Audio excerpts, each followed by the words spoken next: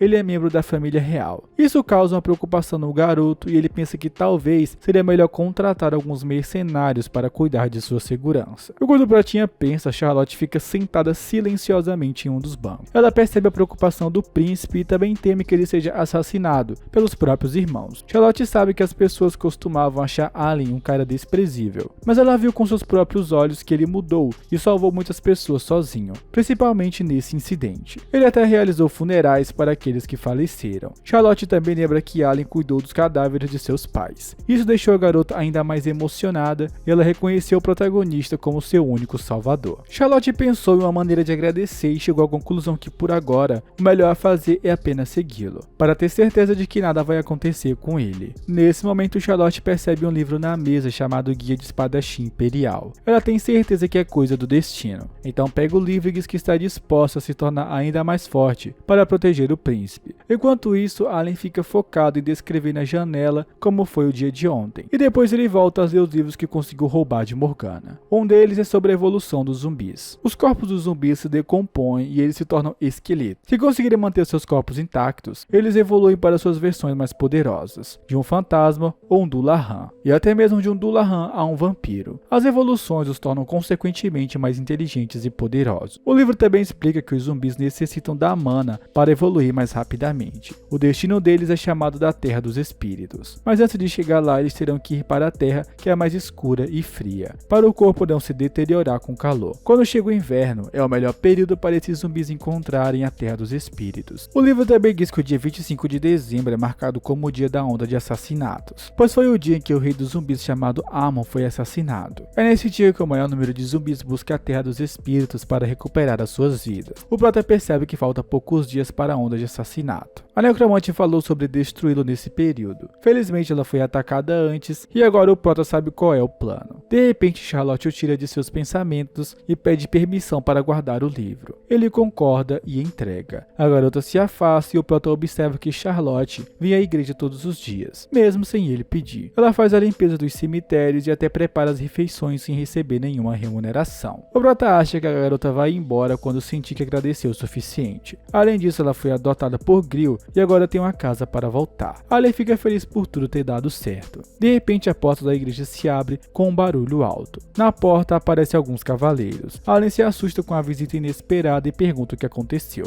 Ele usa o sistema e descobre que esses homens são cavaleiros da Santa Cruz. O vice-comandante chamado Harmondian tira o capacete e conta ao protagonista que ouviu rumores sobre ele ter capturado a bruxa Morgana. Alien percebe que o homem invadiu a igreja sem nem cumprimentá-lo. Parece que ninguém tem respeito por um príncipe exilado. Depois de ver os cavaleiros, o protagonista concluiu que eles devem ser os malditos que a Morgana disse que estavam de olho nele. Então Alien é direto e confessa que pegou a necromante junto com os aldeões. Hammond diz que só queria confirmar se era verdade e pergunta se precisou de muito esforço. Alien responde que sim. Depois Depois o vice-comandante questiona se eles derrotaram o urso com ferramentas agrícolas. O Prota fica em silêncio. Hammond também diz que sabe que eles derrotaram o urso quando uma pessoa chamada Grill destruiu 30 zumbis e encurralou a bruxa com água benta. O vice-comandante explica que foi isso que o aldeão havia dito. O Protinha sente vontade de acabar com esse Grill depois dessa conversa. Hammond confessa que achou que tudo isso era exagero contado por Grill, mas acreditou quando viu os vestígios da batalha. Além sabe que o vice-comandante, como cavaleiro, já viu coisas piores. Hammond concorda e pergunta se ele sabia que Morgana pertencia à Igreja das Trevas. O protagonista confirma que ouviu isso dela e pensou inicialmente que fosse algum tipo de segredo, mas parece que é um fato público. Hammond conta que até agora aquela mulher destruiu 5 aldeias sozinha. Allen fica surpreso porque não pensou que ela fosse tão forte assim. O vice-comandante pergunta seriamente se ele eliminou aquela bruxa. O Protinha confirma que Morgana foi espancada e seu corpo foi jogado fora. Hammond pergunta se foi ele quem fez isso. Allen questiona se o homem realmente acha que ele é tão forte assim. O Prota preferiu continuar o blefe de Grill porque no final não vale a pena revelar que foi ele quem subjugou a bruxa. E para transmitir mais verdade, ele diz que ficou com tanto medo que quase molhou as calças. Charlotte segurou o garoto enquanto ele fazia o seu teatro. Os cavaleiros ficaram enojados ao ouvir isso, mas Hammond logo se lembra do que veio fazer aqui e pergunta onde estão os livros. Allen se faz de desentendido e pergunta do que ele está falando. O vice-comandante explica que foi enviado para recuperar os livros sobre magia negra da bruxa Morgana, mas por algum motivo a estante dela estava vazia. O culpado olha como se não tivesse nada a ver com a situação. Ele ri e diz que acredita que os aldeões queimaram porque eram bem perigosos. O vice-comandante agradece por responder as perguntas e diz que vai falar com os moradores, mas antes entrega uma bolsa com 80 moedas de ouro a Allen. Essa é a recompensa pela cabeça de Morgana. O Prota diz com um sorriso no rosto que só fez o que tinha que fazer. Hammond pede que divida com os outros aldeões e ele concorda. Em seguida sai beijando a bolsa com as moedas. De repente o vice-comandante pede que o protagonista arrume suas coisas. O garoto olha incrédulo perguntando se vai ser exilado pela segunda vez. Hammond o tranquiliza dizendo que na verdade ele só quer tirá-lo da terra dos espíritos porque está quase na hora da onda de assassinatos. Então eles vão escoltá-lo para fora daqui. Allen fica chocado porque não esperava que alguém ainda se preocupasse com ele. O garoto pergunta entusiasmado se vai voltar para o Palácio Real, mas recebe resposta negativa. O destino será a propriedade de Lonia. O Protinha comenta que aquele lugar ainda fica na Terra dos Espíritos, então acha que não faz sentido algum em evacuar. O vice-comandante responde que a propriedade de Lonia é uma fortaleza construída para deter a onda de assassinatos. Soldados e prisioneiros estão reunidos para combater os zumbis. Mesmo fazendo tudo isso, o vice-comandante sabe que terá vítimas, e por isso pede ao protagonista que vá até a propriedade de Lonia e realize os funerais lá. Allen olha como se quisesse recusar. A cena muda para algum tempo depois, quando Allen chega em Lonia e encontra o chefe do lugar. Gennard Lampag dá as boas-vindas, mas parece que o protagonista não achou a carruagem tão confortável. Lampag cumprimenta Charlotte e Grill, enquanto Allen acha suspeito todo esse tratamento gentil para um príncipe exilado. Ele rapidamente chama o chefe do lugar e pede para guiá-lo. Lampag logo obedece. Lonia é localizada na Terra dos Espíritos e foi apelidada de Fortaleza Sacrificial. O local recebe esse apelido porque aqui se reúnem as vítimas que se sacrificam para derrotar os zumbis. Algo que também chama a atenção é o muro da fortaleza, que foi feito para resistir por um mês contra os zumbis, até o inverno acabar, é claro. Nesse momento, o Prota encontra alguns prisioneiros e pergunta a Hammond se eles vão lutar nas linhas de frente. O homem confirma e diz ao protagonista que ele pode simplesmente ajudar a tratar os homens feridos e realizar os funerais. Allen responde que pode fazer isso facilmente, mas muda de ideia quando ouve Hammond falar que há pelo menos 2 a 3 mil vítimas todos os anos. Ele questiona se há mais alguém aqui para ajudá-lo, e o vice-comandante diz que existem cerca de 80 sacerdotes que podem realizar o ritual de purificação. Além disso, os soldados também vão ajudar nos funerais. Nesse momento, o Prota chama o Lord Lampag e o homem pergunta se pode ajudar. Allen grita que precisa de bebidas. O cara se assusta e o protagonista continua falando que não consegue lidar com essa situação sem beber. Ele prefere beber demais em vez de trabalhar demais. As empregadas trazem as bebidas. O protagonista avisa Grill e Charlotte que eles podem andar por aí, mas devem retornar antes da onda de assassinato. Os dois concordam. Por fim, Allen olha para Charlotte e diz que é importante que ela esteja aqui para protegê-lo. Depois dessas palavras, ele corre para o quarto com as bebidas e diz que vai descansar. Charlotte olha para a porta e fala mentalmente que vai protegê-lo. O protagonista entra no quarto acreditando que foi uma boa atuação. Na verdade, ele não vai beber. O garoto toca a garrafa de vinho e transforma a bebida em água benta. Ele acabou vindo tão rápido que esqueceu suas garrafas em casa e teve que substituí-las. Allen decide encher todas as garrafas com água benta e mentir para os dos homens que é apenas uma bebida energética. Ele também aproveita a oportunidade para treinar o controle da força. Naquele momento, algo na parede chama sua atenção e ele caminha até lá. Ali percebe que é uma arma. Ele retira ela e a mesma estava pendurada, enquanto diz que não imaginava que existisse algo assim nesse mundo. É estranho que as pessoas aqui prefiram usar espadas ou facas em vez de armas. A razão é que neste mundo as armas são apenas para exibição. Além disso, essa arma usa mana e poder sagrado em vez de pólvora. As pessoas também evitam usar porque não tem nenhum dos dois. Até magos treinados só podem atirar 5 vezes e leva 5 minutos para produzir uma bala com mana. Esse é o motivo da arma ter se tornado um item antigo de decoração. Allen acha que isso é uma pena porque poderia derrubar facilmente os zumbis. Nesse momento, o Prota abre a caixa de carregamento da arma e derrama um pouco de poder divino. Ele não tem certeza se é assim que cria as balas. Em seguida, ele aponta para a parede à frente e finge que está mirando em um zumbi. De repente, a arma dispara uma forte luz azul. O sistema notifica que o usuário produziu com sucesso uma bala de poder sagrado. Um grande sorriso aparece no rosto de Allen. Por outro lado, a parede na sua frente foi destruída. O sistema avisa que está ativando a energia divina, e o protagonista fica arrependido pela bagunça que causou. Do lado de fora, alguns gritos preocupados com o príncipe são ouvidos. No dia seguinte, o vice-comandante foi o responsável pela patrulha. Ele fica com a expressão de raiva no rosto e os soldados comentam entre si que ele não parece estar de bom humor. Alguém fala que acha que é por causa do sétimo príncipe. De repente, Hammond grita para fazer em silêncio. Ele olha para os soldados e pergunta com ódio se terá que dizer novamente para manter os olhos nos prisioneiros em vez de bater papo. Os soldados correm dizendo que vão fazer isso agora mesmo. Hammond é deixado sozinho e fala mentalmente que de fato o seu mau humor é por causa daquele príncipe. O homem ouviu um barulho alto ontem e foi impedido de entrar no quarto pelo protagonista, que alegou que não deveria espiar dentro do quarto de um adolescente sensível. Hammond fica com raiva porque tem certeza que ele quebrou alguma coisa. O cara não estava totalmente errado não. O vice-comandante lembra que quando visitou a vila, os moradores relataram que o Prota realmente tinha mudado desde o incidente com a corda. Até lutou contra um grupo de zumbis para salvar os aldeões. Hammond tem quase certeza que o protagonista chantageou os aldeões para falarem isso. Para ele é impossível como alguém como Allen subjuga uma necromante do nível de Morgana. Então o vice-comandante chega à conclusão que é mais provável que Grill tenha subjugado. Ele decide escrever uma carta de recomendação para que Grill possa fazer o exame e se tornar um cavaleiro sagrado. De repente, um barulho é ouvido e Hammond presume que está acontecendo alguma briga entre os prisioneiros. Ele corre para verificar e grita perguntando o que está acontecendo antes da grande batalha. Nesse momento, o rosto do homem fica horrorizado a perceber que não são os prisioneiros. Allen, com uma expressão assustadora, coloca a pá no rosto de um homem e pergunta se ele sabe com quem está lidando. A cena muda para algumas horas atrás, quando Allen estava cavando algumas covas para os funcionários que acabaram falecendo por causa do excesso de trabalho. Ele usou a máscara de bico de pássaro que continha um feitiço de purificação para prevenir infecções. Até aquele momento, nenhum zumbi tinha chegado na propriedade. Mesmo assim, o protagonista já havia trabalhado bastante. De repente, alguém o chama. 3 caras aparentemente desagradáveis dizem a Allen para descansar um pouco. O do meio é Reis Redron, o filho mais velho do Conde Redron. Ele pensou que pela cara o protagonista era um estudante da academia, mas Allen pergunta que academia ele estava falando. Reis fica surpreso e questiona se o garoto não veio aqui para ganhar pontos nas disciplinas da escola. O cara de cabelo loiro pensou que o protagonista fosse um daqueles garotos de boa família, mas o cara de cabelo preto ao seu lado diz que Allen não passa de um caipira. O protagonista entende que esses caras estão atrás de confusão. O de cabelo preto diz a Allen que é melhor ouvir o Sr. Reis se quiser viver uma vida pacífica aqui. Reis fala que o Prota não precisa se preocupar, pois só veio aqui porque está procurando uma empregada. Nesse momento, o cara aponta para Charlotte e diz que alguém como ela serviria. Allen pergunta se ele está falando de Charlotte, e Reis pergunta se ela é a sua empregada. O cara começa a dizer que já colocou as mãos em mulheres mais bonitas na academia. Ele continua falando dessas experiências enquanto o protagonista o xinga mentalmente. Allen decide voltar a cavar o chão porque não gostou das conversas desses malucos, mas no momento que vira as costas, escuta o cara chamar Charlotte. Allen para e observa os passos de Reis. De repente, o cara puxa Charlotte pelo braço e diz que ela pode brincar com ele. A garota nega dizendo que está ocupada e Reis pergunta se ela não consegue entender o que está acontecendo. Charlotte rapidamente aperta sua mão com toda a força e o cara grita de dor. Allen nota que nesse ritmo ela pode quebrar o braço dele. Charlotte solta a mão do cara e ele começa a insultá-la, xingando de todas as maneiras. O protagonista obviamente não vai deixar isso acabar assim. Ele diz a Reis que sabe exatamente de qual família o cara vem, mas ele não se importa, pois neste lugar qualquer um pode virar um lanche de zumbi. Naquele momento, o Prota ergue a pá e desce com tudo próximo ao corpo do cara. Reis por pouco não é atingido. Allen Allen se defende dizendo que errou o lugar onde ia cavar. O cara começa a gritar que ele tentou atingi-lo de propósito. Reis questiona como pode chamar isso de erro. No momento seguinte, ele leva um soco preciso no rosto. O protagonista se defende dizendo que a sua mão escorregou. Reis cai no chão e Allen coloca o pé em seu peito. O cara está prestes a perguntar se o protagonista sabe quem ele é, mas Allen faz a mesma pergunta questionando se Reis sabe quem ele é. Foi naquele momento que o vice-comandante chegou e acabou com a briga. Reis diz que o protagonista precisa ser punido, mas Charlotte entra na conversa e fala que o príncipe apenas a defendeu. Armand olha para Allen e diz que não pode simplesmente ignorar isso. Naquele momento, o prota perde a paciência e grita para todo mundo ficar em silêncio. De repente, várias correntes azuis prendem as pessoas do local. Elas tentam falar e nenhuma voz sai. Armand vê que Allen está usando um encantamento sagrado. De repente, o protagonista chama o vice-comandante e exige que diga a esse maldito quem ele é. Armand é liberado do encantamento e se vira para Reis. Em seguida, apresenta o protagonista como Allen All-Falls, neto do Santo Imperador. O encantamento é quebrado e Allen pergunta se o garoto entende o que ele fez. O protinha deixa claro que não gostou da forma que ele tratou Charlotte. Reis começa a gaguejar e Allen diz que não há necessidade de ter medo. Ele sorri e fala que não terá problema se o cara pedir desculpas sinceramente. Na verdade, teve problema sim, porque o protagonista foi preso. Ele não entendeu onde foi o seu erro e Charlotte informou que, de acordo com o Senhor Santo Cavaleiro, o ferimento infligido ao filho de um nobre não pode ser perdoado. Reis desmaiou depois da confusão e teve que ir embora carregado. Agora o protagonista ficará preso por uma semana. Charlotte pede desculpas por isso. Allen responde que a culpa não é dela e acrescenta que vai aproveitar esse tempo para ler livros. É até melhor, porque não vai precisar trabalhar. A cena muda para o vice-comandante no meio de uma nevasca. O líder dos soldados avisa que foi dada a ordem aos presos para tirarem a neve, mas está nevando tanto que não vai limpar tão cedo. A maior causa da nevasca é por culpa do encantamento de Allen. O vice-comandante não ouviu o que o soldado disse, pois ficou perdido lembrando do momento em que o protagonista usou o encantamento em todo. Ele apenas diz que os prisioneiros devem retirar a neve para que a muralha do castelo fique na altura ideal. Armand está surpreso por até agora aparecer poucos zumbis, mesmo com um clima tão frio. Ele sabe que o Santo Imperador eliminou o Rei dos Espíritos em 25 de dezembro. Talvez até lá não apareça tantos zumbis. O soldado pergunta se deve relatar algo ao Imperador Sagrado. Armand responde que é melhor trazer os prisioneiros para dentro da propriedade de novo para ganhar tempo e se reagrupar. O homem obedece e os prisioneiros param o trabalho. De repente, uma bota cai no chão e líquido vermelho derrama sobre a neve branca. Um zumbi de pele clara e olhos vermelhos aparece com a vítima inteira na boca. Alguém grita para fechar o portão imediatamente. Os últimos prisioneiros chegaram em segurança e relatam que foram atacados pelas costas por zumbis. Por causa da nevasca, não tinha como perceber que aquelas coisas estavam escondidas. O prisioneiro chora dizendo que seus companheiros que estavam atrás foram todos derrotados. O vice-comandante rapidamente deu as ordens para subir a parede externa e convocou os soldados para uma batalha de emergência. Ele foi pego desprevenido porque tudo estava muito quieto e desde o começo pensou que os espíritos só iam aparecer do dia 25 de dezembro, do dia que o rei Amon foi eliminado. Mas parece que eles adiantaram as coisas. Os sacerdotes se prepararam para curar os feridos e entre eles há prisioneiros e soldados. O vice-comandante não cogitou que os zumbis atacariam por trás. Ele não imaginou que aquelas coisas poderiam criar estratégias. Normalmente, os zumbis não conhecem o medo e confiam apenas em seus instintos. Todos esses anos foi fácil lidar com esses monstros porque eles não tinham equipamentos nem táticas. Mas olhando para os zumbis desse ano, parece mais um exército perfeitamente coordenado. O vice-comandante se sente impotente olhando aquelas coisas se aproximarem da barreira. Naquele momento, uma voz ecoa no seu ouvido. Uma voz bizarra que diz que adora essa sensação de medo que ele está sentindo. Os zumbis carregam um trono gigante com alguém sentado nele. A voz continua a dizer que é o juiz desse mundo e será o único a decidir se eles continuarão vivos ou não. A voz é do homem que está sendo carregado pela legião de zumbis. Ele se apresenta como o sucessor de Yudai e o deus da destruição. O monstro é um zumbi que evoluiu para um vampiro. Suas habilidades são insanas e incontáveis. A cena muda para o protagonista dentro da prisão. Ele guarda o livro no inventário enquanto reclama que até agora ninguém trouxe o seu lanche. De repente, Lampag grita por ele e diz que vai soltá-lo. O prota não estava entendendo nada. O homem abre a porta e ele diz que ainda não cumpriu integralmente a pena da prisão. Lampag explica que isso não importa agora. Nesse momento, há uma legião de monstros lá fora. Allen acha estranho porque pensou que tinha trabalhador suficiente. O homem responde que o problema é que um vampiro trouxe uma legião de zumbis. Allen pergunta se Lampag enxergou direito, porque é quase inacreditável pensar que um monstro de tão alto nível estaria aqui. O Lorde diz que viu com seus próprios olhos e também ouviu a sua linhagem claramente humana. humana. Agora o vice-comandante Hammond está lutando contra ele. Lampag acrescenta que veio soltá-lo porque o lugar pode desabar e ele quer ter certeza que o príncipe conseguiu evacuar para um local seguro. Alguns gritos são ouvidos no andar de cima, enquanto o Lorde pede que o protagonista vá embora. Allen pergunta o que são esses gritos e ele diz que pode ser a legião de demônios, por isso ele precisa fugir pelos fundos. Nesse momento, vários zumbis são mandados para a janela de prisão. Eles batem com força na grade e caem na sala. Allen fica de boca aberta com o ataque. Ele não esperava que o vampiro fosse pegar tantos zumbis e arremessar nele. O Protinha percebe que a entrada desses monstros aqui significa que o território já foi tomado por eles. Então ele grita para o Lorde tirar todos os moradores daqui. Nessa velocidade haverá muito mais vítimas do que pensavam. Lampag concorda em procurar um lugar para os aldeões se refugiarem. Allen fica para trás para lidar com os zumbis. Esses são superiores em poder do que os outros que ele já lutou. O Protinha consegue segurar a porta com a pá e prende os zumbis lá dentro. A única opção que ele encontra agora é fugir também, já que não pode encarar essa luta de frente. Allen usa água benta para tentar ganhar tempo. Os zumbis começam a derreter e caírem no chão de dor. O protagonista aproveita para fugir. Do lado de fora ele encontra uma cena de terror. Muito líquido vermelho espalhado pelo chão. Os moradores gritam por ajuda enquanto são atacados. Os soldados usam os escudos para afastar os zumbis, mas percebem que estão cercados. Allen fica parado enquanto tudo isso acontece. Ele sente uma raiva muito forte em seu coração e sabe que não pode ficar parado sem fazer nada. Então a única opção que encontra é derramar água benta em tudo. Naquele momento, o Protinha fura o chão com a pá e o sistema aparece. Uma onda gigantesca surge ao redor do garoto e começa a se espalhar em segundo. Uma nuvem de água benta também é formada e começa a chover. Os zumbis caem no chão se contorcendo de dor. Os soldados ficam surpresos ao ver aquelas coisas derretendo apenas com a água da chuva. Além disso, suas feridas também estão cicatrizando. Eles entendem que é água benta, mas pensaram que era algo enviado por Deus. Um dos soldados diz que na verdade isso é obra do príncipe. Os moradores parecem confusos e então um homem aponta para o Prota, que ainda está com a pá inserida na terra enquanto manda água benta para os zumbis. Os moradores ficam chocados ao ver um príncipe exilado que ainda pode usar o seu poder sagrado. Alguém grita que isso é esperado do neto do Santo Imperador que deteve o espírito Amon há tantos anos. Nesse momento, os moradores são informados que o Lorde abriu o porão da mansão para todos fugirem. Então um soldado pede que os siga agora. Os moradores agradecem ao Prota pela ajuda e correm para fora. Allen fica roxo de tanto que usou seu poder sagrado. Ele diz que só fez chover dentro do castelo e mesmo assim está exausto, mas sabe que não pode parar e por isso chama os guardas. Allen explica que será muito difícil se eles usarem apenas essas lanças para se defenderem. Então o garoto decide colocar água benta na ponta das lanças. Ele fala que é a primeira vez fazendo isso e não sabe quanto tempo vai durar. Mas agora os soldados têm um buff de poder sagrado em suas armas. O cara pergunta confuso o que é um buff e Allen diz que significa que as armas funcionarão melhor. O Pratinha acrescenta que está confiando neles. Então ele grita para os homens irem salvar o seu povo. Os portões se abrem e os soldados com armas aprimoradas correm para a batalha. O primeiro ataque de espada é suficiente para acabar com o zumbi. Os homens ficam felizes ao perceber que apenas um toque é suficiente. Hammond chama a atenção deles para focarem na batalha. Os soldados estão confiantes que agora podem conseguir. Essa alegria dura pouco porque um homem montado em um cavalo de fogo aparece. Os soldados percebem que é um Dullahan. Uma espécie de chama vermelha com tentáculos pretos sai do Dullahan e desfere golpes fatais. O soldado tem certeza que não pode derrotar esse monstro. Naquele momento, uma arma mira no demônio. O protagonista pede desculpa a todos, pois essa será a segunda vez que ele usa esse item e ainda não se familiarizou muito. Depois disso, Allen atira. O vampiro que lidera o ataque sente que chegou seu momento. A sua evolução até virar um vampiro durou 50 anos. Depois disso, ele começou a controlar os zumbis, pensando em criar uma legião poderosa. Essa é a oportunidade que esperou por tantos anos. Sua evolução finalmente trouxe o retorno que precisava e ele sente que é o mais poderoso entre sua classe. Os vampiros são classificados de acordo com a mana que possuem, mas ele não foi reconhecido pelos outros vampiros porque se tornou um deles há pouco tempo. De qualquer forma, ele ainda está confiante porque recebeu o poder que tanto queria, o crânio do rei Amon. Foi graças a esta caveira que o vampiro conseguiu reunir a mana necessária para controlar 20.000 demônios, e agora ele está disposto a ser tão bom quanto Amon. O vampiro também acredita que esses cavaleiros sagrados são insignificantes, mas torná-los seus servos zumbis será muito gratificante. Enquanto isso, as flechas continuam a ser disparadas do topo da muralha. Hammond grita para não parar. Se algo der errado, não haverá escapatória. Ele entende que a vida das pessoas depende dele. O comando do local está em suas mãos. Ele se sente pressionado e pensa em alguma ideia para salvar a aldeia, mas sabe que é difícil. A única esperança era se o Santo Imperador estivesse aqui. De repente, Charlotte se aproxima com várias lanças e fala que a aldeia está bem. O príncipe conseguiu tirá-los daqui em segurança. Charlotte também avisa que não deixará nada de ruim acontecer na vila onde Allen está atualmente. Hammond olha para a garota sem saber o que dizer. Ela derruba todos os equipamentos no chão e fala que trouxe porque ouviu dizer que ele queria usar as armas no topo da muralha. O vice-comandante fica surpreso porque pensou inicialmente que Charlotte era apenas a empregada, mas ela carregou uma série de armas que nenhum soldado veterano poderia carregar. A sua força é absurda para uma empregada. Isso dá mais confiança ao vice-comandante para enfrentar essa batalha. Então ele diz para si mesmo que vai sair da fortaleza e acabar com aquele vampiro. Naquele momento todos percebem que o próximo ataque está prestes a acontecer. Vários zumbis são arremessados em direção à parede do castelo. Hammond entra na frente de Charlotte e diz que é muito perigoso para ela ficar exposta. Ele retira a espada da bainha que também estava aprimorada com água benta, mas para antes de atacar. Charlotte pega impulso para a frente e pula com a espada em direção aos zumbis. Ela os corta facilmente ao meio. Hammond coloca a mão na frente do rosto se protegendo dos restos mortais. Charlotte pousa graciosamente do outro lado da muralha. O vice-comandante é deixado sozinho e percebe que os zumbis que foram cortados pela espada da garota são incapazes de se levantar. Ele acredita que Charlotte mirou precisamente na cabeça ou imbuiu sua arma com poder sagrado para destruir essas coisas com um golpe. Enquanto o homem está parado pensando, Charlotte passa pelos zumbis atingindo um por um no pescoço. Hammond percebe que ela está se esforçando muito porque suas técnicas são desleixadas. Além disso, é visível que a garota está usando a sua força física para compensar a falta de treinamento com a esgrima. Mas todos os seus passos parecem familiares. Hammond nota que é a esgrima imperial do Império Sagrado, a mesma que ele treinou quando era um soldado do esquadrão da Santa Cruz. Hammond grita para Charlotte perguntando onde ela aprendeu essa esgrima e se ela é um membro da família do Imperador Sagrado. A garota responde que é apenas serva do sétimo príncipe e a sua esgrima na verdade é de um livro. Ela leu e treinou sozinha. Depois de dizer isso, a garota voltou para os zumbis. Enquanto isso, Hammond ficou no topo da muralha sem entender nada do que ela disse. A cena muda para o refúgio dos moradores. O soldado entrega algumas garrafas de água benta para os sacerdotes usarem quando o poder sagrado se esgotar. Lampag pergunta onde o homem achou isso e ele responde que foi o protagonista que entregou. O Lorde fica feliz e questiona onde o príncipe foi. O soldado fala que ele foi para a batalha. Lampag fica triste ao ouvir isso, mas diz que Allen passa mais confiança agora com a sua nova personalidade e poder sagrado. De repente, Lampag lembra de algo importante e pergunta se tem alguma tropa protegendo dentro do território. Nesse momento, dentro do castelo, espadas e escudos estão espalhados pelo chão, acompanhados por um imenso rastro de líquido vermelho. Enquanto isso, os zumbis se disfarçam de soldados e caminham em direção ao topo da muralha. O Prota também tenta se infiltrar e é reconhecido por um soldado. Ele apresenta seus zumbis disfarçados como reforço. O soldado diz que a situação em frente ao portão do castelo é mais urgente agora. Allen acha isso perfeito porque lá embaixo ninguém tem tempo de verificar os seus rostos. O garoto usou o restante do poder sagrado que tinha para controlar esses soldados. O protagonista pensou inicialmente em ressuscitar os soldados verdadeiros, mas viu que daria muito trabalho e decidiu apenas controlar os zumbis que já existiam. Naquele momento, o soldado à sua frente pensou que ele era um sacerdote e perguntou se ele não deveria estar curando as pessoas. Allen respondeu que veio aqui para testar algo e em seguida mostrou a arma. O soldado tenta explicar que esse tipo de enfeite é inútil, mas o pratinho está concentrado e diz que esse lugar tem a melhor vista. O alvo pode ser visto perfeitamente. Allen mira na parte preciosa de todos os homens e atira. Ele entende que esta é a oportunidade perfeita para deixar o vampiro experimentar a bênção de Gaia. A cena muda para alguns minutos atrás. O vice-comandante se juntou ao restante do esquadrão porque ouviu que a evacuação do território estava concluída. Então agora vai ajudar a equipe. Hammond é informado de que a situação não piorou graças a alguns soldados normais que usaram as armas cheias de poder sagrado. Ele não sabe como isso aconteceu, mas as habilidades são comparáveis às dos cavaleiros sagrados. Também houve reforços estranhos que estavam ao lado deles. O cavaleiro acrescenta que agora eles precisam de alguma ideia para destruir o vampiro. Hammond derruba alguns zumbis enquanto pergunta como estão os ataques de longa distância. O cavaleiro fala que as flechas continuam sendo enviadas. Naquele momento, uma flecha voa a toda velocidade na cabeça do vampiro, mas o ataque foi bloqueado por um escudo feito de mana. O vice-comandante percebe que vai ser difícil alguma arma perfurar aquele escudo de mana. O soldado sugere romper a legião de zumbis diretamente, mas Hammond sabe que será difícil, pois eles já estão tendo dificuldades em bloquear os ataques dos zumbis. De repente, alguém grita perguntando se aquilo é um sacerdote. Os zumbis começam a ser derrubados um por um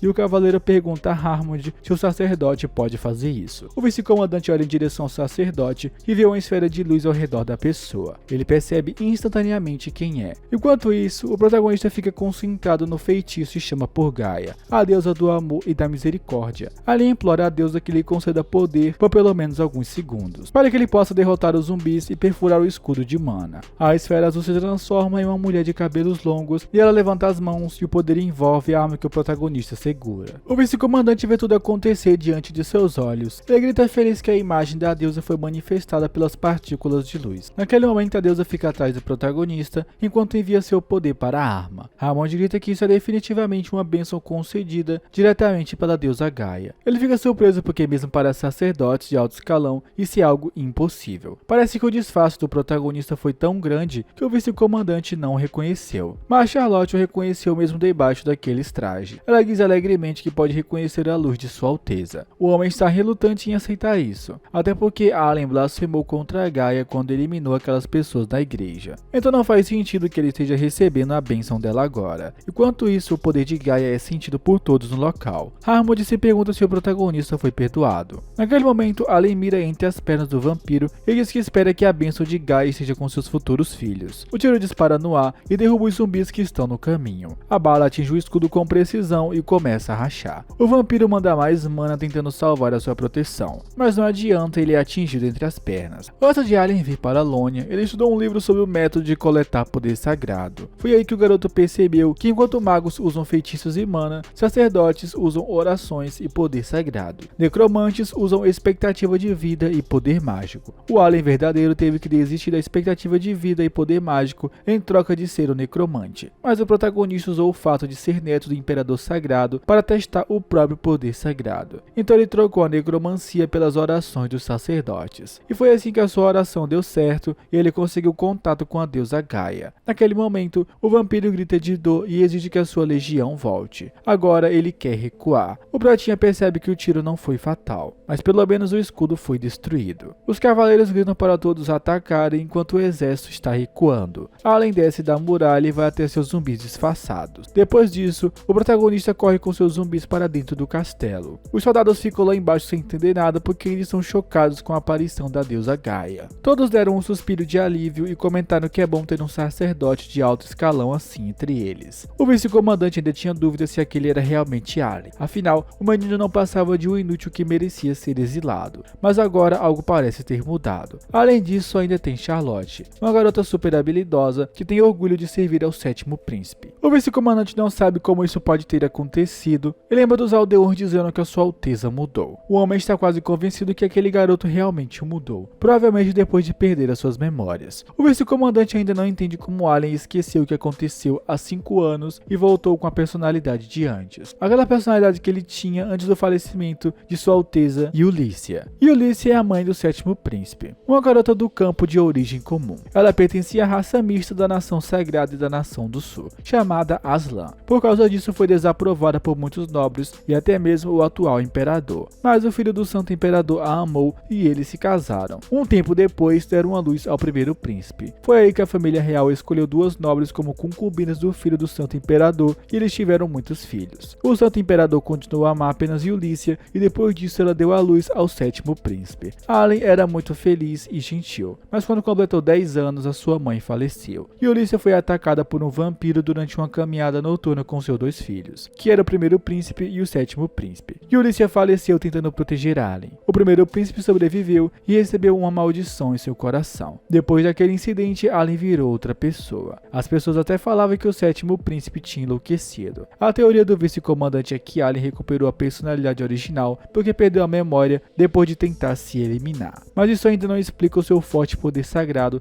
para convocar a deusa Gaia. Hammond acha estranho o garoto esconder esse poder de todo mundo. Talvez seja porque Allen não quer atrair a atenção da família do Santo Imperador porque está planejando uma revanche. Faz sentido honrar o nome de sua mãe. Ninguém no Palácio Imperial gostava dela e de seus filhos. Os nobres a insultavam diariamente e ela teve esse fim. Se Allen quiser destruir esses nobres e o vampiro, explicaria o motivo de esconder o seu poder. Esta teoria é a mais aceita por Hammond porque ele lembra que Allen agiu de forma indisciplinada diante dele por ser um cavaleiro sagrado. Também explicaria as habilidades incríveis de Charlotte. Hammond também se sente culpado pelo que aconteceu com Ulyssia. Ele fez a sua guarda no dia do ataque. O primeiro príncipe ordenou que Hammond fosse atrás de suporte e ele obedeceu, deixando Ulyssia sozinha com os filhos por alguns minutos. O vice-comandante nunca conseguiu se perdoar por não ter protegido a Sua Alteza. Por isso ele decide que vai ajudar o protagonista no que for preciso. Caso ele queira revanche em nome de Sua Alteza. Mas antes, o primeiro passo é devolver a segurança de Lonia. O homem estava tão apegado à sua teoria que nem percebeu que a noite havia chegado. Ele voltou ao castelo e se assustou com a aparição de um soldado. Hammond acha estranho porque nunca viu uma guarda patrulhar sem tocha durante a noite. Ele logo percebe que esse soldado na verdade é um zumbi e ataca com a espada, mas o golpe é facilmente bloqueado. Hammond olha surpreso e logo em seguida desvia de algumas flechas. Naquele momento, os zumbis disfarçados de soldados começam a sair do castelo. O vice-comandante continua atacando e nota que esses zumbis parecem muito mais fortes, mas ainda assim podem ser derrotados. Naquele momento, Hammond mira a espada na cabeça do zumbi e tenta atingi-lo. No último segundo, alguém grita para ele parar. O vice-comandante obedece e percebe que todos os zumbis ficaram imóveis. Ele escuta alguns passos e pergunta o que está acontecendo. O Pratinha apenas ordena que Hammond abaixe a arma. Os dois caminham juntos e o protagonista pergunta como estão as tropas. Ele lembra que a legião voltará em breve. Depois da meia-noite é o dia do falecimento do espírito Amon, então os guardas precisam estar prontos. Hammond nota que o protagonista controlou aqueles zumbis e pergunta se ele está usando necromancia. Allen tenta inventar algumas desculpas porque não queria que o seu plano fosse descoberto. O vice-comandante pergunta assustado se ele está tão deprimido que teve que usar necromancia. Allen não entende do que ele está falando, mas confessa que realmente está controlando os zumbis. O Pratinha explica que não consegue lembrar como lida tão facilmente com a necromancia, mas decidiu usar para ajudá-los na batalha. O Prota deu essa desculpa sobre a perda de memória, porque sabe que ninguém acreditaria se ele dissesse que transmigrou. O vice-comandante tenta dizer que Allen sabe usar necromancia porque fez um acordo com o demônio. Allen responde que não lembra disso. Quando percebeu, já sabia lidar com necromancia. O vice-comandante fica em silêncio e o Prata pergunta se ele vai contar isso aos inquisidores. Hammond responde que deveria e Allen começa a dizer que está ferrado. Ele já começa a pensar em como Charlotte faria para salvá-lo. Seus pensamentos são interrompidos quando Hammond cai de joelhos na sua frente. Ele faz reverência ao protagonista e diz que guardará o seu segredo. Allen fica surpreso com essa ação, enquanto o vice-comandante diz que vai ajudá-lo até o fim. O menino não entende do porquê o cavaleiro que inicialmente não gostava dele está fazendo isso. Parece muito suspeito. O Pratinha acha que o cara pode querer usá-lo para alguma coisa, mas isso não faz sentido porque ele não tem nada a oferecer. Então Allen chega à conclusão que o vice-comandante só quer monitorar as suas ações. Hammond responde que não é isso e está prestes a lembrar do incidente de sua mãe, mas o protagonista o interrompeu avisando que eles precisam focar no próximo ataque. Naquele momento, a lua fica vermelha e Allen diz que está na hora. Ele olha para Hammond e deseja Feliz Natal. Os zumbis se dirigem para a parede do castelo e o protagonista acrescenta um Feliz Dia das Bruxas como bônus. Hammond não ficou muito feliz com essas datas comemorativas juntas. Enquanto isso, o vampiro ordena que seus monstros comam os vivos para evoluir. Ele promete garantir que todos se tornem reis também. Nesse momento, o vampiro enche a boca e cospe um poder rosa com tentáculo. Enquanto isso, Lampag ajuda na linha de frente. Reis foi obrigado a lutar e tentou escapar da batalha, alegando que a parte do seu rosto que foi atingida pelo príncipe ainda estava doendo muito. Sua reclamação não foi levada em consideração. O Lorde está concentrado na quantidade de monstros à sua frente. O poder dos zumbis é nitidamente incomparável e isso desanima os soldados. De repente, alguns sussurros são ouvidos sobre o sacerdote de alto escalão que irá salvá-lo. O Pratinha caminha pelos soldados roubando a atenção de todos. No momento seguinte, ele chama por Gaia e pede que o seu poder seja compartilhado com seus soldados para vencer o mal. O pedido é atendido e o poder se espalha por todos. O sistema notifica que a habilidade foi ativada. As armas são aprimoradas diante dos olhos do soldado. Lampag abre um sorriso dizendo que a deusa está com eles. Os homens ficam confiantes e o ataque começa. Os zumbis se tornam fracos perto do poder sagrado. O vice-comandante pede diretamente a Gaia um pouco do seu poder e sua arma brilha. No momento seguinte, o homem pula para golpear os inimigos. Ele faz um combo de zumbis. A estratégia de Hammond é fazer com que o espírito de luta dos soldados aumente. Isso dá certo e é a oportunidade perfeita para atacar o alvo. Por outro lado, o vampiro está irritado com o protagonista por bloquear o seu caminho com aqueles soldados inúteis. Hammond corre em direção ao vampiro, mas o demônio não está disposto a ceder fácil e pula no momento do ataque. Ele pousa no chão e direciona o crânio de Amon para o protagonista. Hammond grita para todos atacarem agora, mas os soldados param quando percebe que algo está errado. O vampiro coloca o crânio de Amon na cabeça e seu corpo é transformado. Ele pega os soldados com as mãos e esmaga. O Pratinha imaginou que o vampiro faria isso e que ele seria a próxima vítima. Então Allen começou a fugir enquanto o demônio vê seu movimento por causa do poder sagrado. O objetivo do protagonista é usar a parede do território como escudo antes que o poder do vampiro chegue. Ele não tem tempo porque naquele segundo uma pedra foi atirada em sua direção. Allen desvia por pouco. O demônio ri da sua tentativa de fugir e diz que o garoto receberá o que deve. O vampiro abre abre a boca prestes a lançar um poder destrutivo. O Pratinha grita que está na hora do plano C. Charlotte pula carregando uma enorme pedra. O demônio cospe o poder em direção ao Prota e no último momento Charlotte consegue usar a pedra como escudo. Allen dá um suspiro de alívio pela garota ter chegado a tempo e diz que ela é realmente confiável, mas algo desperta sua preocupação. O escudo está começando a quebrar com a força do poder. Além disso, Charlotte ainda não sabe controlar o próprio poder. Se continuarem aqui, serão consumidos pelo ataque do monstro. De repente, alguém pula em direção a Charlotte. Grill se junta aos garotos para segurar a parede de escudo. Charlotte se preocupa com seu pai adotivo e ele fala que fará qualquer coisa por sua filha. O escudo começa a ser destruído. Allen tenta a última tentativa de sair vivo e fica atrás dos dois, enviando poder sagrado. Ele confessa que não sabe usá-lo corretamente, mas acha que esse muro também pode ser fortalecido com energia divina assim como a parede de seu quarto. Então ele chama por Gaia novamente e pede proteção. O inimigo fica com os olhos arregalados escutando a oração. Allen não sabe mais o que pedir na oração e grita para Gaia fazer alguma coisa. De repente a imagem de um escudo azul aparece. O demônio é pego desprevenido e de repente é atingido pelo holograma. O poder é tão forte que uma explosão acontece. Uma cratera abre no chão e as pedras voam por todos os lados. Charlotte fica em meio à poeira enquanto tenta achar o protagonista. Assim que a poeira se dissipa, um corpo pode ser visto. Ela corre até Grill e o protagonista segura seu ombro, dizendo que está tudo bem e que o homem acabou de desmaiar. Charlotte pergunta como o príncipe está e ele responde que está bem. Mas a luta ainda não acabou. O poder sagrado de Gaia ainda está consumindo o corpo do demônio, mas o crânio não está mais lá. Charlotte diz que o protagonista está muito fraco e não deve lutar novamente. Ele responde que sabe e, inclusive, a sua água benta acabou. Quando ele disse que ainda não acabou, significa que eles têm uma chance de recuar. Charlotte começa a carregar o seu pai enquanto o protagonista lidera o caminho. Naquele momento, uma chama roxa chama sua atenção. Ele vira e encontra uma caveira. Allen lembra que durante a luta, percebeu que a mana não estava se acumulando ao redor do vampiro, mas em algum outro lugar. Charlotte rapidamente chama sua atenção e lhe diz que precisa conferir algo antes. Allen pega a caveira na mão e rapidamente reconhece que era aquela que o vampiro usava no pescoço. Então chama o sistema e pergunta qual é a função dessa coisa. O sistema informa que esse é o crânio do rei necromante Amon. Logo no primeiro uso, o poder mágico do usuário será amplificado em 20% e o nível de recuperação será aumentado em 10%. Todos os efeitos de habilidades relacionadas à magia são aumentados em 10%. Enquanto Allen verifica a janela do sistema, o vampiro começa a gritar que tem que pegar aquele maldito sacerdote e se recuperar o mais rápido possível. Ele toca o rosto e percebe que está sem o crânio de Amon, mas logo vê o protagonista com seu item na mão e corre para pegar de volta. Allen finalmente lê todas as informações do sistema e sabe o que deve fazer. Ele coloca o crânio de Amon em sua cabeça e várias abas aparecem, notificando o fortalecimento temporário do equipamento. O Protinha se vira para o vampiro e diz que agora a legião pertence ao herdeiro do legado de Gaia. Correntes voam em direção ao demônio e prendem seus membros no ar. Os cavaleiros sagrados descem o demônio até o chão. O poder de Gaia afeta todos os zumbis. Eles caminham calmamente até a fonte da voz. O vampiro é acusado de quebrar as regras desse mundo por vontade própria. Agora, Allen comanda todos os demônios do lugar. O vampiro começa a gritar que isso não é justo e que foi o protagonista quem quebrou as regras. Ele não aceita que o poder pertence ao humano incapaz. Allen coloca a arma em sua cabeça, enquanto diz que também não sabe o que aconteceu, mas está feliz. O Brotinha realiza a oração em nome do sacerdote e do poder sagrado. Por fim, deseja Feliz Natal ao vampiro com um sorriso no rosto e atira. A bala dispara como uma explosão no rosto do inimigo. O dano ocorre em metade de sua cabeça e ele cai no chão. Charlotte olha para Allen. Enquanto isso, o poder de Gaia continua ligado aos zumbis. Eles são destruídos um por um e desaparecem. Os soldados comemoram enquanto a neve cai. O vice-comandante vai até Charlotte e Grill. Algum tempo depois, o Imperador Sagrado chega a Lônia e não vê nenhum zumbi. Ele pergunta se chegou tarde. O velho sentiu a presença de Amon. O cavaleiro informa que ouviu dizer que era um vampiro que controlou 20.000 demônios. O Imperador diz que os vampiros não são tão fortes, mas ainda é bem estranho. A atmosfera do lugar parece que houve um conflito enorme de poder sagrado e poder mágico. Isso significa que o vampiro tinha muito poder mágico. Agora ele está curioso para saber quem é a pessoa que pôde bloquear esse poder. O cavaleiro diz que deve ser alguém que está dedicado a se tornar um santo. O Imperador responde que é provável. É bom que exista mais santos e sacerdotes, pois com o passar do tempo esses vampiros começarão a se infiltrar furtivamente entre os humanos. Será muito mais fácil se tiver alguém para mandá-los de volta ao inferno. O cavaleiro comenta que o poder sagrado de Deus não é despertado em todo mundo. Essa é a razão pela qual os sacerdotes e santos não são comuns. O Imperador responde que sabe muito bem disso. Ele só acha que seria bom ter algum sacerdote sacerdote tão poderoso no Império Real. Depois disso, o imperador diz que vai voltar para casa e ordena que os seus homens enviem sacerdotes e curandeiros para cuidar dos moradores. Naquele momento, um dos cavaleiros diz ao imperador que Allen está na propriedade e pergunta se ele não quer conhecê-lo. De repente, uma aura assassina emana do velho e ele pergunta com raiva porque deveria conhecer o sétimo príncipe. Os homens se apressam em cumprir as ordens antes que percam a cabeça. O imperador respira fundo e diz que não há necessidade de ver a criança que desonrou a própria mãe. Ele definitivamente não quer ver aquele maldito neto. Esse é Cat Alphonse, de 105 anos. O imperador sagrado tem certeza que o pirralho chorou durante a batalha. A cena muda para o Palácio Imperial. Harmond se reporta ao Santo Imperador e avisa que o protagonista foi o responsável pela destruição do vampiro. O Santo Imperador gritou surpreso. Os nobres sussurram que isso é inacreditável e que essa é a bobagem mais bizarra que já ouviram nos últimos anos. O Santo Imperador pergunta a Harmond se ele tem certeza que está falando de Allen Alphonse. O vice-comandante confirma que o protagonista eliminou o vampiro. O Santo Imperador fala com raiva que nunca pensou em ver Harmond mentir, mas agora parece que vai ter que acabar com a sua vida. O arcebispo interrompe a conversa e pede que o Santo Imperador se acalme. Em seguida diz a Harmond que o que ele acabou de dizer é uma coisa impossível de acontecer. Esse é o arcebispo Rafael Astorga, de 100 anos. O pobre vice-comandante escutou todas as barbaridades que os nobres tinham para dizer sobre o protagonista. Ele entende as pessoas desconfiarem por causa da antiga personalidade do garoto. Então pede desculpas à sua majestade e diz que só veio relatar o que viu com seus próprios olhos. O arcebispo comenta que também ouviu os moradores de Lônia defendendo o sétimo príncipe. Alguns até o chamaram de sacerdote. O arcebispo sugere investigá-lo porque o garoto pode estar relacionado à estranha energia que o Santo Imperador sentiu da última vez. O velho pergunta seriamente se o arcebispo acredita que pode ser aquele pirralho. Rafael apenas responde que está tentando evitar que o protagonista roube os créditos de outra pessoa. O Santo Imperador volta sua atenção para Harmond e diz que ainda não tem certeza se ele está falando a verdade, mas todos deveriam receber crédito por proteger o território de Lônia. Pensando nisso, o Santo Imperador divide parte do território de Lônia e dá ao vice-comandante como agradecimento. Além disso, ele também promete que vai encurtar o tempo de exílio do Prota. Por fim, o Santo Imperador diz que o vice-comandante deve trazer o sétimo príncipe ao Palácio Imperial quando ele se recuperar totalmente. Um pouco mais tarde, Harmond bate na porta e diz que voltou da missão. A pessoa do outro lado manda ele entrar. O vice-comandante clareia o quarto escuro com a vela. Nesse momento, vemos uma pessoa muito machucada na cama. Esse é o irmão do protagonista, o primeiro príncipe chamado Luan Alphonse. Ele comenta que aquela maldição está lhe consumindo por inteiro. Sua visão e a audição estão piorando agora. Então ele pede que Harmond chegue mais perto. Luan conta que ouviu o que aconteceu no campo de batalha. Nesse momento, o vice-comandante se aproxima para escutar melhor e de repente é puxado pelo colarinho por Luan. Ele grita perguntando se Harmond protegeu o sétimo príncipe, o lixo que manchou o nome de sua mãe. Luan puxa o vice-comandante próximo ao seu rosto e questiona se ele está em seu juízo perfeito. O garoto está totalmente fora de si e acha que o cavaleiro resolveu traí-lo agora porque ele não durará por muito mais tempo. Então decidiu se aliar ao seu irmão inútil. Luan também gritou que Harmond escolheu o lado errado, porque o Prota nunca sucederá ao trono. O vice-comandante apenas pede que ele fique calmo, porque já está derramando líquido vermelho por toda a parte. Luan finalmente recupera o juízo e pede desculpas a Harmond. Ele diz que sabe que o vice-comandante nunca faria isso. As roupas de Harmond ficam manchadas e ele o tranquiliza dizendo que está tudo bem, mas deixa claro que nem Luan e nem o sétimo príncipe são culpados. Harmond assume a culpa no falecimento de Ulícia porque não devia ter saído da sua posição. Luan responde que o vice-comandante fez o certo. Ninguém teria saído vivo se as tropas não tivessem chegado a tempo. Nesse momento, Harmond pergunta ao primeiro príncipe se ele odeia o irmão, e o cara responde que sim. Luan conta que Allen trouxe vergonha e agiu descuidadamente. O sétimo príncipe se rotulou deliberadamente de canalha e escondeu as suas verdadeiras intenções, e por isso foi exilado. Harmond pensa um pouco sobre tudo que ouviu. Luan pergunta como ele está depois da batalha e sugere que o homem vá descansar um pouco. Harmond responde que não pode descansar agora, pois tem que seguir as ordens do imperador. Ele terá que voltar para a propriedade de Lônia em breve. Luan finge surpresa, mas depois diz a si mesmo que parece que aquele príncipe inútil terá que voltar para casa. 3 semanas se passam desde a onda de assassinatos. Grill reclama que não aguenta mais trabalhar e está com dores nas costas. Para piorar, não tem remuneração. No início, ele pensou em ir embora e desistiu quando percebeu que Charlotte não queria ir. Nesse momento, a atenção de Grill é desviada para uma caixa de roupas. Ele se aproxima dela e percebe que pertencia aos zumbis. O olho de Grill brilha porque ele sabe que essas peças não têm mais dono. O cara olha em volta para ter certeza de que ninguém está olhando e então mexe os acessórios dentro da caixa. Um colar vermelho chama sua atenção. Grill está convencido de que não terá problemas em levar as coisas, pois trabalhou duro sem qualquer remuneração. De repente, os seus olhos pousam em um pedaço de papel que está intacto.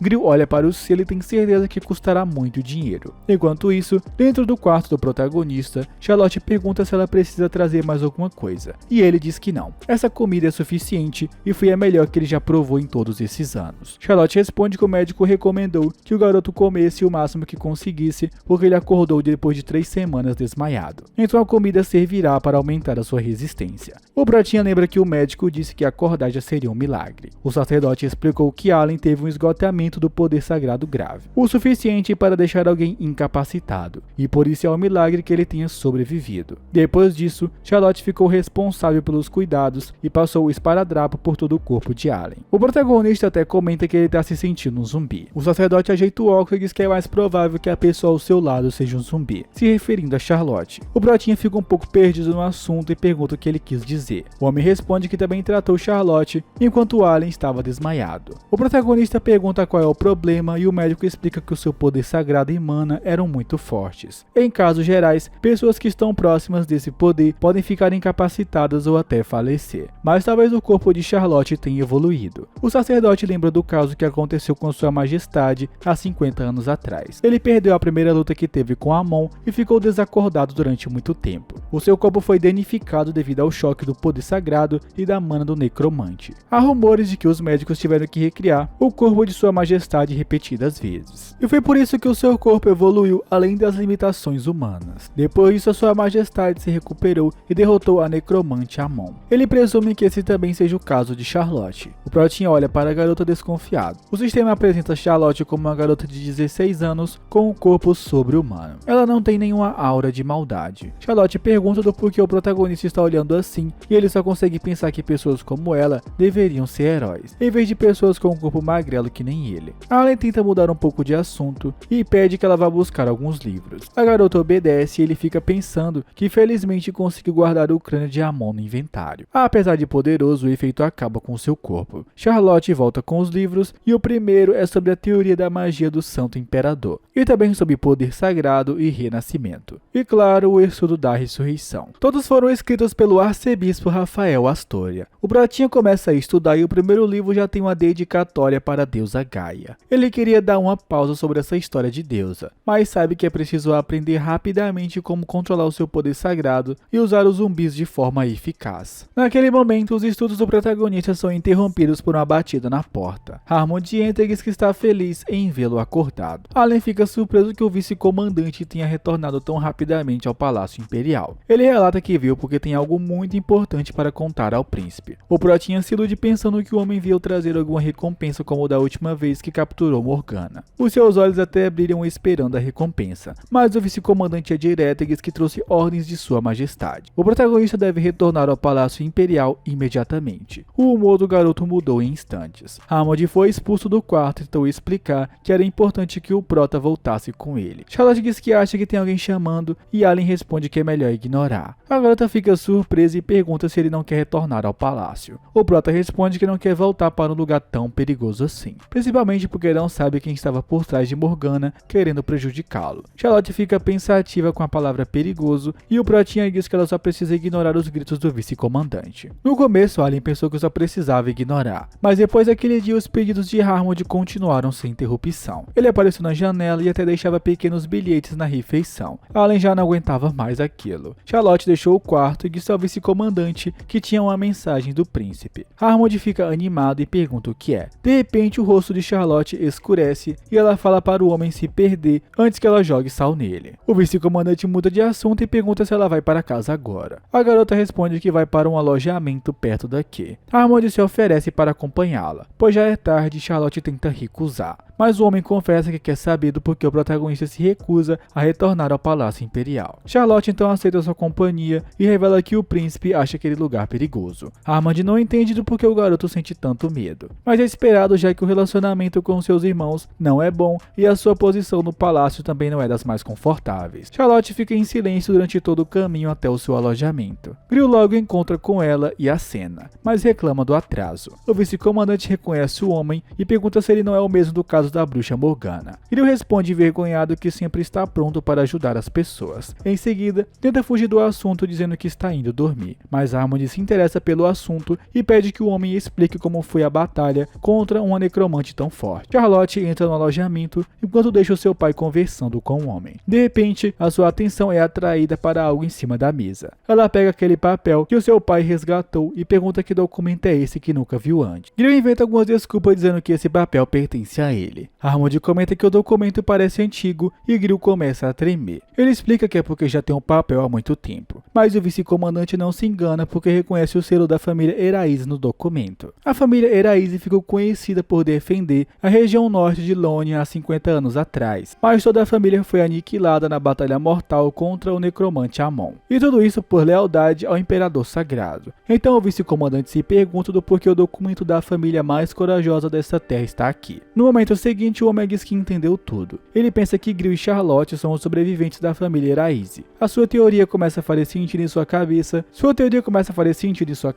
Quando o homem se lembra da força que viu Charlotte e Grill usarem durante a batalha. Isso também explica do porquê os dois têm tanto cuidado com o príncipe. Por outro lado, Charlotte repreende mentalmente o seu pai por trazer toda essa bagunça para dentro de casa. Harmony acaba cometendo um mal-entendido e diz que vai manter tudo em segredo. Grill e Charlotte não entendem nada, mas o vice-comandante continua falando e pede a Grill permissão para refinar as habilidades de sua filha. Isso é bom já que ela pretende ficar ao lado do Prota por muito tempo. Então sugere escrever uma carta de recomendação de Cavaleiro Sagrado. Grill pergunta surpreso se Charlotte pode entrar no Palácio Imperial e Harmony confirma que sim. Ela pode até se tornar uma nobre. Além disso, se quiser, pode aprender a esgrima do Império Sagrado. Os olhos de Charlotte brilham quando escuta que pode ajudar mais ainda o Prota. No mesmo momento, ela fala que quer fazer isso, mas só se realmente for ficar ao lado do príncipe. Harmony responde que também quer proteger Allen. Ele promete a si mesmo que a partir de hoje protegerá a família Eraise e o príncipe. No dia seguinte, o vice-comandante tem uma surpresa. O protagonista diz que vai com ele para o Palácio Imperial. Harmony não perde tempo e coloca o garoto na carruagem. Durante o caminho, ele pergunta do porquê o príncipe mudou de ideia. Allen questiona se ele acha que mudou de ideia rápido e o cara responde que até ontem o príncipe não queria ir. Allen lembra que passou os últimos dias estudando e decide ser sincero. Ele fala ao vice-comandante que decidiu ir porque no palácio tem todos os livros que ele precisa. Harmony elogia o seu interesse pelos estudos. O Pratinha diz que sabe que receberá olhares ruins do palácio e por isso já pretende se trancar na biblioteca. O vice-comandante não pode negar que isso vai acontecer, mas ainda assim impede que Allen relaxe porque faz muito tempo desde a última vez que ele esteve na cidade de Lourences. Então tem certeza que ele encontrará muitas coisas que pode aproveitar aqui. Alguns minutos depois, Charlotte e Allen ficam impressionados com a cidade. A garota até comenta que há muitas pessoas aqui e Harmony responde que é porque é a capital. Em seguida pergunta se o protagonista gosta desse lugar, mas Allen responde sem emoção que isso fede. O garoto até cobre o nariz com um pano e questiona se há algum zumbi na capital. De repente ele sente a presença de algo mais forte e começa a correr entre as pessoas, esbarrando em alguns transeuntes. Os vendedores continuam apresentando seus produtos e o barulho aumenta cada vez mais. O protagonista continua procurando por algum zumbi, mas o cheiro é muito pior do que um zumbi e ele teme que haja algum vampiro entre os transeuntes da capital. Charlotte e Harmony finalmente alcançam os passos do garoto e perguntam se ele encontrou alguma coisa. Allen fica paralisado olhando para a frente enquanto o vice-comandante continua chamando por ele. Naquele momento, todos percebem uma cabeça rodeada por flores em cima de uma caixa. Os três ficam atentos esperando que algo aconteça. De repente, aquela cabeça começa a abrir os olhos e grita. O grito é tão forte que Charlotte cobre as orelhas. No mesmo segundo, o protagonista retira a espada da bainha e corta a cabeça ao meio. Charlotte pergunta se isso é um zumbi. Allen olha para cima enquanto fala que nunca presenciou algo assim pessoalmente. O corpo restante do zumbi ficou pendurado em alguns fios próximos. O protagonista não tem certeza se o corpo e a cabeça pertencem ao mesmo zumbi. Ele é tirado de seus pensamentos quando uma voz começa a dizer que ele está sendo seguido. Allen vira em direção à voz. Charlotte, o vice-comandante, também escuta alguém falando que aquela coisa é um homem ruivo de meia idade. Ele encontrou esse fim depois de tentar observá-lo. A voz desaparece em um instante e Harmony diz que será difícil rastreá-lo sobre Alan. Então vai reportar o acontecido quando chegar no Palácio Imperial. O Pratinha está estressado porque só queria estudar, mas sente uma sensação de perigo. Lourenços era uma cidade bem pacífica, mas agora está num estado caótico e casos de assassinatos como este acontecem diariamente. Tanto a cidade ficou caótica por causa desses crimes, quanto o Palácio Imperial está caótico com o retorno do sétimo príncipe. Nesse momento, o Prota entrou no palácio e já foi repreendido pelo vice-comandante, que ordenou que ele ficasse quieto sobre o caso que viu anteriormente. Alan grita que já entendeu e não precisa ficar repetindo todo o tempo. Hammond responde que está repetindo várias vezes porque, no final, ele ainda é uma criança. O Pratinha não consegue refutar esse fato porque ele ainda tem 16 anos. Em seguida, o homem diz a Charlotte que se alguém perguntar com quem ela está associada, basta dizer que veio com o vice-comandante dos Cavaleiros Sagrados. A garota concorda e o protagonista diz que vai se trancar na biblioteca. O vice-comandante informa o caminho que ele tem que fazer para chegar na biblioteca, enquanto Charlotte grita que vai fazer companhia depois que terminar a patrulha. Esses cuidados fazem com que o Prota realmente se sinta uma criança. Alan se separa do grupo e vai em direção à biblioteca, mas algo ainda não parece certo e ele continua sentindo o cheiro de zumbi. É provável que um vampiro tenha entrado no palácio, mas ele decide seguir o que Hammond disse sobre ficar quieto e manter a atenção na ameaça. A verdade é que o protagonista cogita fugir desse local depois de encontrar o livro mágico que está procurando. Então ele segue em direção à biblioteca, mas sente que está andando em círculos. Naquele momento, a atenção do Prota é dirigida para a estátua de uma mulher. Ele se aproxima e lê algumas inscrições, onde diz que o nome da mulher é Ulícia. Alan percebe que essa mulher deve ter falecido há muito tempo devido ao que está escrito. De repente, bem perto dele, um velho reclama de dores nas costas. Ele também fala que odeia fazer todo esse trabalho sozinho. O jardineiro fica com tanta raiva e diz que seria melhor cortar o pescoço de todos esses lixos e usá-los como enfeite. O Pratinha se esconde atrás da estátua e passa a observar o homem que emana uma aura assassina. O jardineiro continua reclamando da preguiça de seus ajudantes. De repente, o cara vira para Alan e fala que ele deveria ter ido lá. O protagonista tenta explicar que não é um jardineiro, mas muda de ideia porque quer enfeitar essa estátua com flores bonitas. Pouco tempo depois, o Prota se cansa de carregar um saco de terra. Ele chega à conclusão que deveria ter usado as roupas novas que Hammond lhe deu. Naquele momento, o homem olha para o rosto do protagonista e derruba todos os itens de jardinagem no chão. Alan pergunta o que aconteceu e comenta que o jardineiro está bastante sujo. Então entrega um lenço para ele se limpar e aconselha a não trabalhar sozinho, porque se passar mal não vai ter ajuda. De repente, o jardineiro segura Alan pelo braço com toda a força, enquanto ele pede para soltá-lo. O homem comenta que ouviu falar que ele perdeu suas memórias e a sua personalidade também mudou. Parece que as pessoas estavam certas. O Pratinha não entende nada do que esse cara tá falando. O homem chega mais perto e pergunta se ele não consegue reconhecer o seu avô. O encontro não é tão feliz para Alan porque ele foi forçado a entrar na sala imperial. O protagonista está zangado consigo mesmo por não reconhecer o imperador sagrado. Ele pensou que era apenas um jardineiro comum. Naquele momento, o santo imperador conta ao protagonista que ouviu dizer que ele desempenhou um papel ativo na propriedade de Lônia. Alan confirma e o homem questiona se foi ele quem eliminou o vampiro. O protagonista pensa no que deve responder. Ele lembra que até os cidadãos de Lourenços estão cientes dos incidentes recentes na capital. Então não há como o Império Sagrado não saber que há um vampiro por trás deste incidente. Por isso, o protagonista chega à conclusão que o santo imperador não quer recompensar a pessoa que salvou o território de Lônia. Na verdade, ele quer achar alguém que possa salvar a capital dos vampiros. Alan então confirma a sua majestade que foi ele quem eliminou o vampiro. Os nobres ao redor ficaram todos surpresos porque eles acreditaram desde o início que o garoto fez alguma coisa. Alan é sincero ao revelar que foi capaz de pegar aquele vampiro, pois teve a ajuda de Hammond, Charlotte, Lord Lamplega e Grill. Além disso, também recebeu grande ajuda dos cidadãos da propriedade de Lônia. O Pratinha decidiu distribuir os créditos para evitar que coisas problemáticas aconteçam. O Santo Imperador diz que entendeu, mas Alan percebe que o velho parece meio incomodado. O Santo Imperador fala que ele deve descansar agora. O Prota deseja boa sorte na caça aos vampiros. O homem arregala os olhos surpreso e Alan corre de lá para não ter perigo de pedirem algo a ele. O Santo Imperador se pergunta se esse garoto ouviu falar dos vampiros por causa do vice-comandante. Ele também nota que Alan mudou seu jeito radicalmente porque até ano passado estava causando problemas no palácio. Talvez a perda de memória afetou positivamente o seu comportamento. Nesse momento, o homem lembra das outras duas pessoas que o protagonista citou, que eram Grill e Charlotte. Esses foram os nomes que chegaram para ele sobre serem da família Eraise. Parece que o mal entendido do vice-comandante chegou à realeza. O homem acredita que esse grupo pode livrar a capital dos dos vampiros. O relatório do Lord Lampag também cita o sétimo príncipe como o salvador do soldado. Ele usou o poder sagrado para curar os feridos, mas há também uma história de que a bênção da deusa Gaia desceu depois de que ele orou. Como se não fosse o bastante, Allen também atirou no vampiro com uma arma decorativa. Esse foi o relatório que Lampag escreveu, colocando todas as informações mais importantes e enviou para o Santo Imperador. Naquele momento, um dos nobres fala que tem certeza de que o protagonista está mentindo. O homem ruivo explica que essa pessoa que salvou a propriedade de Elonia estava totalmente encapuzado, então eles só presumiram que era o sétimo príncipe. Talvez tenham confundido com Allen e por isso deu os créditos para ele. O Santo Imperador sente dor de cabeça apenas em pensar que vai ter que participar dessa discussão. Acontece que o homem está prestes a deixar o trono e precisa de um sucessor, mas não tem ninguém com a capacidade de suceder o Império. E Ulysses era a única pessoa capaz de fazer isso, mas ela partiu e o Santo Imperador pensou em Luan para suceder o trono, mas o cara também foi atingido no ataque e é incapaz de sair do seu próprio quarto. Por isso que agora os seus olhos estão voltados para o protagonista. Enquanto o velho pensa, a discussão continua no salão principal. Ele então fica estressado e grita para que todos fiquem em silêncio. Os nobres obedecem. Um cara se aproxima e pede a sua alteza que se acalme. Esse homem é Count Pomor, que era um conhecido de Luan. Ele avisa que o aniversário do falecimento de Lady Ulysses será em 2 meses e será bom se o sétimo príncipe ainda estiver no palácio. Além disso, Pomor argumenta que o protagonista não deve ser atacado já que cuidou dos vampiros. O Santo Imperador respira fundo e concorda com ele. Depois de anoitecer, Allen finalmente encontra a biblioteca. Assim que entra, pergunta se é o sétimo príncipe. O protagonista se arrepende de ter entrado antes de verificar se ainda havia alguém na biblioteca. A garota loira pede desculpas e diz que vai embora, mas ele responde que ela pode ficar lá já que chegou primeiro. O protagonista nota que a garota parece desconfortável. De repente, quando olha mais de perto, tem uma rápida lembrança do dono do corpo original. Essa foi a garota que o verdadeiro Alice declarou e foi rejeitado. Depois disso, ele colocou a corda no pescoço e foi embora desse mundo. Ambos ficam envergonhados e olham na direção oposta. O sistema informa que essa é Alice Astoria, de 17 anos, neta do arcebispo Rafael. O Protinha finalmente entende do porquê a garota parece desconfortável. Ela deve pensar que Allen voltou para pedi-la em namoro. O protagonista também percebe que o sobrenome de Alice é o mesmo do arcebispo Rafael Astoria, o nome do autor do livro que ele está procurando. Uma nova memória surge na cabeça do Prota, onde mostra que o verdadeiro Allen pintou o quarto do arcebispo com alguns insultos, acusando o homem de servo de Gaia. O protagonista fica constrangido porque queria conhecer pessoalmente o autor do livro. Ele tenta melhorar o clima e pede desculpas a Alice por ter aparecido do nada. Acontece que ele perdeu a memória e ainda não se lembra da maioria das pessoas no palácio. A garota não responde nada, então Alice se apressa para pegar o livro e sair daqui o mais rápido possível, mas encontra o lugar do livro vazio. Alice pergunta gentilmente se ele está procurando os livros de seu avô. Em seguida se corrige perguntando se ele está atrás do livro do arcebispo. O protagonista confirma que sim, então a garota responde que ela pegou emprestado para ler, mas pode entregar se ele precisar. Ali recusa pois não queria perturbar a garota, mas Alice faz questão e entrega o livro sobre a ressurreição. Ela avisa que é impossível ressuscitar alguém. O livro não passa de um registro da pesquisa do seu avô. Ali fica surpresa e pergunta por qual razão a ressurreição pode ser impossível. Alice diz que por maior que seja o poder sagrado, é impossível capturar uma alma que já saiu do corpo. A necromancia pode capturar almas, mas não pode ressuscitá-las. Além disso, para ser um necromante, tem que doar alguns anos de vida ao demônio. Isso significa que a ressurreição é impossível, mesmo para aqueles que recebem a bênção de Gaia. Allen questiona se alguém que tem poder sagrado e poder mágico pode tentar a ressurreição. Essa pergunta surpreende a menina e ela responde que é extremamente raro as pessoas terem os dois. Mas se eles usarem seus poderes ao mesmo tempo, o seu corpo simplesmente explodirá. O protagonista responde que entende e confessa que ainda acha que a ressurreição não é impossível. O livro de Rafael diz que basta orar mais para melhorar o seu poder sagrado. Agora Allen está em dúvida de qual caminho seguir para conseguir mais poder sagrado. Alice responde que ele pode usar a ferramenta mágica para isso, mas ela ainda não acha que a ressurreição possa acontecer. Allen logo tenta desviar o assunto e diz que está ficando tarde, então ela deveria ir embora. Alice responde que pode ficar mais um pouco e começa a ser empurrada para fora da biblioteca. A menina é expulsa e o protagonista dá boa noite. Alice ficou com raiva porque queria conversar um pouco mais sobre a ressurreição. Ela lembra que o último encontro que teve com ele não foi tão agradável, mas dessa vez o sétimo príncipe parece muito diferente. De repente uma voz pergunta o que ela está fazendo aqui. Alice percebe que é o seu avô e responde que vai devolver alguns livros para a biblioteca. O homem rapidamente a aconselha a não sair sozinha porque o sétimo príncipe está de volta. Bom pessoal, isso aqui foi o vídeo. Se você estiver tiverem gostado, não se esqueça de comentar a parte 2 nos comentários, hypar o vídeo e deixar muito like também. Dependendo de como ele for, eu trago o mais rápido possível. Dito isso, eu vou indo nessa. Falou!